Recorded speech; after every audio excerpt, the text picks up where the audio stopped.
Welcome back. Now, President Mahama has tasked newly sworn-in chairpersons of the Commission on Human Rights and Administrative Justice CHRAJ and the National Commission on Civic Education NCCE to discharge their duties professionally. He directed the chairperson of CHRAJ to fully adhere to the National Anti-Corruption Plan and also encourage the NCCE chairperson to create greater awareness on citizens' constitutional mandate.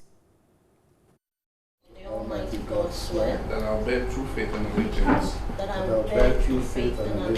Joseph Whittal was sworn in as the new commissioner of the Commission on Human Rights and Administrative Justice, whilst Madam Josephine Nkrumah also becomes the new chairperson of the National Commission for Civic Education. Joseph Whittal, before his appointment, was the deputy commissioner at CHRAJ, whilst Madam Josephine Nkrumah was also the head of administration and finance at the NCCE. President Mahama urged the new CHRAJ boss to adhere to the implementation of the National Anti-Corruption Plan. We have enjoyed a fruitful collaboration with CHRAJ, leading to the National Anti-Corruption Action Plan, which was unanimously adopted by Parliament. You must fiercely protect the interests of all Ghanaians without fear of coercion or any form of consideration. He also encouraged the new chairperson of the NCCE to be more proactive in educating citizens on key constitutional issues. In this light, education of the public, especially on matters regarding the Constitution of Ghana, will be paramount. Also, education on not only the rights of Ghanaians under the Constitution, but also their responsibilities is important. So I encourage the CHRAJ, the NCC, and the media to collaborate and work closely together. In the last few years, we have witnessed your active involvement in Ghana's democratic journey, including the NCC's recent advocacy work on the importance of debates as a way of sensitizing voters about the issues worth considering in the just ended presidential and parliamentary elections. Chairperson of the NCCE, Madam Josephine Nkrumah, reassured they would serve the country diligently. We are mindful of our institutional resource constraints, and as leaders of these two important state institutions, we must identify ingenious ways of effectively utilizing our very limited resources. Nonetheless, we strongly urge our government to improve our resource allocation to strengthen such critical institutions as ours. And still on that, the New Patriotic Party has filed a suit challenging the authority of the outgoing president to appoint and/or confirm the chair of the Commission of Human Rights and Administrative Justice, CHRAJ, as well as the National Commission on Civic Education. Lawyer Philip Addison filed a writ Tuesday on behalf of the party, and this is in reaction to President Mahama's confirmation of Mr. Joseph Whittal and Madam Josephine Nkrumah as chairpersons of CHRAJ and NCC, respectively, early Tuesday. My colleague Selema Menya spoke to the commissioner of CHRAJ.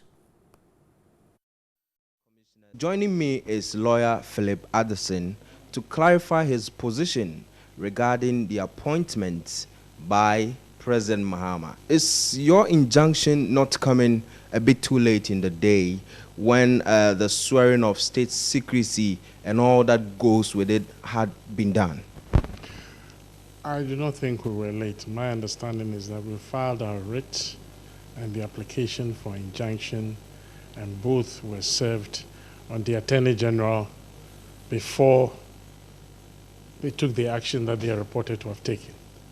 So they had knowledge of the writ, the pendency of the writ, and the application for injunction before they swore in the commissioner. Okay, so how far are you willing or ready to go with this? Well, we have filed a writ. Once we file the writ, it is our intention to see it to its logical end, unless something else overtakes it. By this injunction, are you saying that the president should not work? No, I haven't said he shouldn't work. We have raised issues, and properly, when a writ is filed and an application for injunction is pending in court, the proper thing is to stay your hands until that application is heard. Would have expected that the president would have respected the court and done same. But as it is, that wasn't the case. But are you aware if the president received the notice? I told you that the Attorney General was served well before they had their swearing in. So it means the President was in the know. Thank you very much, sir, for your time. You're welcome. Right, that's actually an interview with Philip Addison, who is a lawyer on the MPP side, who filed a writ on Tuesday against the President for his confirmation of the NCCE and CHRAJ bosses. Let's now quickly get onto the telephone lines and speak with a lawyer, Madame Clara Biwi Kasati. She's on the line now. Good evening, Madame. We're grateful that you could join us. Good evening, Stephen, and I'm happy to be on the news today. I know that the Constitution enjoins the President and grants him the authority to do his work till the 7th of January. Would you see this writ of suit against the President as out of place? Well, I haven't seen the contents of the writ, so I wouldn't be in a position to say whether or not it is out of place. However, if the issue is to contest the appointment, the legal issues or the legal questions that must be answered are pretty clear.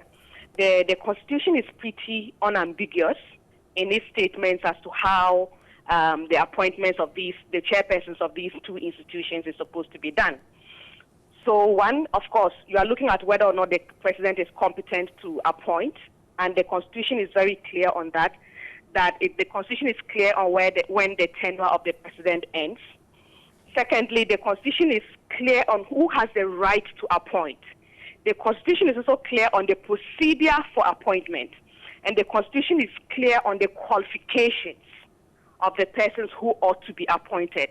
So these are the legal issues to be considered. And unless you are attacking one of the issues I have raised, it is not very clear what the issue is. So let's look at it this way. There are those who have argued that with the President, with a couple of days to leave power or finish his tenure, it is not in the letter of the law to be making such appointments, especially when he had all the time to confirm these bosses, and he didn't do that. Why wait till when a new government is coming in to do that?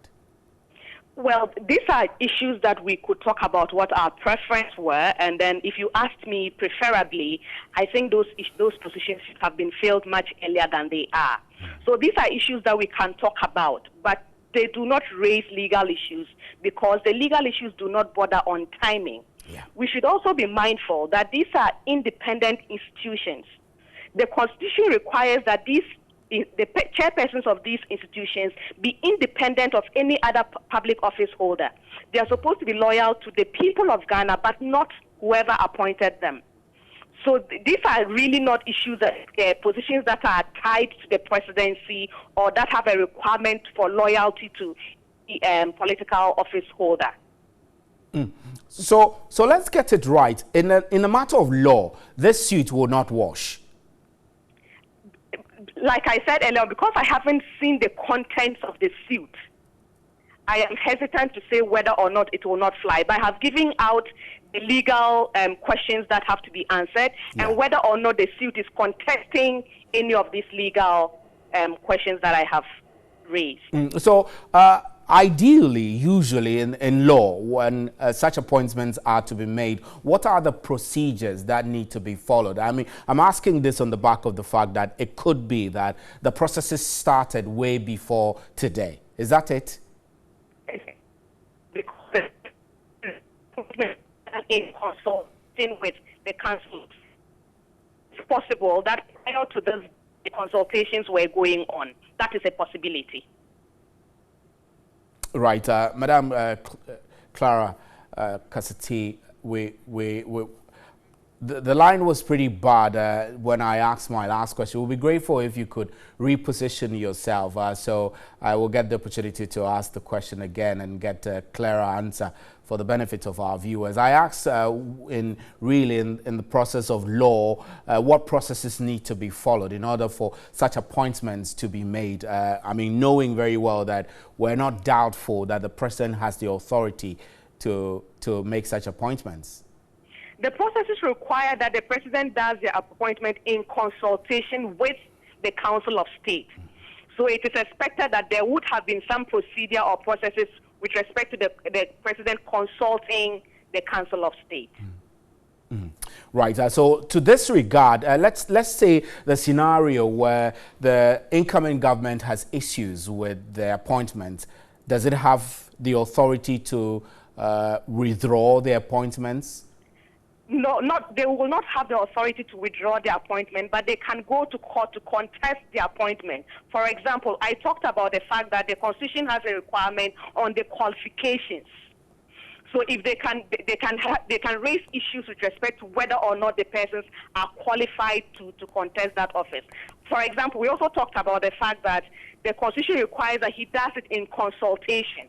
If the procedure was not complied with, or the persons are not qualified for the office, yes, they can go to court to have the appointments quashed. In addition, there's a stated procedure for removal from office. So if there are stated reasons, the grounds are pretty clear in law as to how and such a person can be removed. Right. So upon assuming office, if they want to invoke that procedure on the applied grounds, yes, that is an option available to them. Right, Madam Clara Biri Kasati, we're grateful. Thanks very much for joining us on News at 10. Now, let's still stay on this a little more. The newly sworn-in chairperson of the Commission on Human Rights and Administrative Justice, Joseph Whittle, has refuted his appointment may be connected to how his outfit investigated the president's Ford saga. Reacting to issues surrounding the timing of his appointment, he insisted the president follow the country's constitution to the latter. What do you say to critics who say that the president's appointment of you, for example, to the CHRAJ on the latter part of his administration when he knows that he's leaving government, and that the way you handled the Ford saga may have contributed to your appointment? Oh, don't forget, what is lawful is right. He has the power as the President of the Republic of Ghana until he exits to appoint. And this is a state function. He has performed a state function today. I don't see anything wrong with it. Why should anybody read anything into it? I don't have a problem with the appointment. I think it is rough, it's right, it's lawful, it's legal. There's nothing wrong with it. I wish you well, sir.